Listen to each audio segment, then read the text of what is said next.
Hello guys, welcome to my YouTube channel. তোমরা সবাই কেমন আছো গাইস? আশা করি তোমরা সবাই ভালো আছো। আর একটা নতুন ব্লগে সবাইকে স্বাগতম। আমি আবার ভিডিও করেছি আমার কবিতার খামার নিয়ে। আজকে দেখবো একটা বাচ্চা মারা গেছে, আগের ভিডিওতে তোমাদেরকে দেখাইছি। এই বাচ্চাটাই দেখবো কত বড় হয়েছে এবং এটা ভালো আছে নাকি আছে।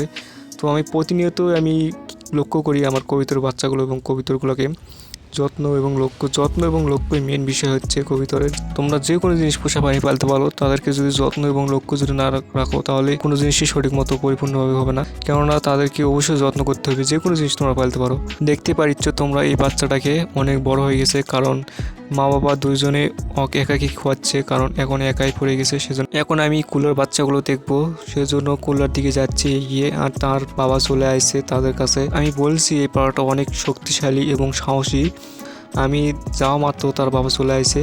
অন্য কবিতর হলে তারা ভয় ঘুরে চলে যায় প্রত্যেকটা কবিতরে।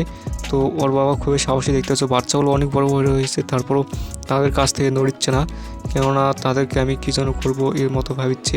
তো প্রত্যেকটা জিনিসের এরকম শক্তিশালী হওয়া উচিত। কারণ আমরা যদি ঠিকমতো কবিতরের বাচ্চাগুলো খোয়াতে পারো এবং কবিতরগুলো যদি ঠিকমতো যত্ন রাখতে পারো, তাহলে কবিতরের বাচ্চা আমি আগের ভিডিওতে দেখাইছিলাম তো পশম গজাতে শুরু করছিল না, কিন্তু আজকে তোমাদেরকে দেখাচ্ছি। দুদিন পর ভিডিওটা করছি, তাদের গায়ে পশম গজাতে শুরু করে দিচ্ছে। দেখতে পাচ্ছ অনেক সুন্দর সুন্দর লাগছে। দুদিন পর আরও বড় হবে, আরও সে দেখতে সুন্দর লাগবে। এখন আমি তোমাদেরকে দেখাবো উপরকার হাড়ের বাচ্চাগুলো, যেগুলো মাটিতে যেগুলো বাচ্চা দিয়ে দিছে অলরেডি। তো আগে ভিডিও দেখাইছিলাম ছোটো ছোটো ছিল, তো আজকে দেখাচ্ছি এগুলোও অনেক বড় বড় হয়ে গেছে। দেখতে পাচ্ছ খুব সুন্দর লাগছে দেখতে। এখন ওরা আস্তে যতই পড়বে ততই দেখতে সুন্দর এবং পশম গজাবে দেখতে সুন্দর সুন্দর এবং কালার হবে কার কীরকম কালার তো এখন বোঝা যাচ্ছে না।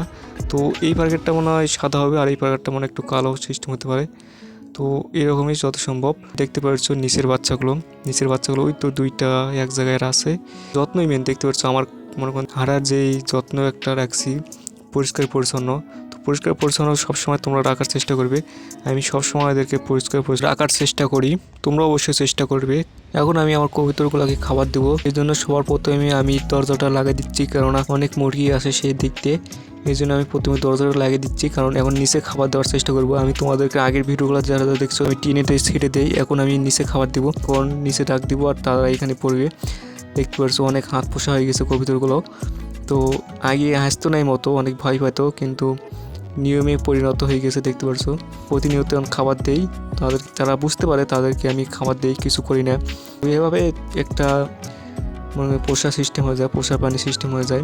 আমি তাদেরকে খাবার দিচ্ছি, দেখতে পাচ্ছ সুন্দরভাবে খাবার দিচ্ছি। আমি তাদেরকে মনে করি সবসময় যত্ন এবং লক্ষ্য করি। একটা জিনিস যদি তোমাদের কাছে থাকে তাহলে অবশ্যই তাদেরকে ভালোভাবে যত্ন নিবে, কেননা যত্নই মেন। তো বললাম গাইস, দেখতে পাচ্ছ ওদেরকে আমি খাবার দিচ্ছি সুন্দরভাবে।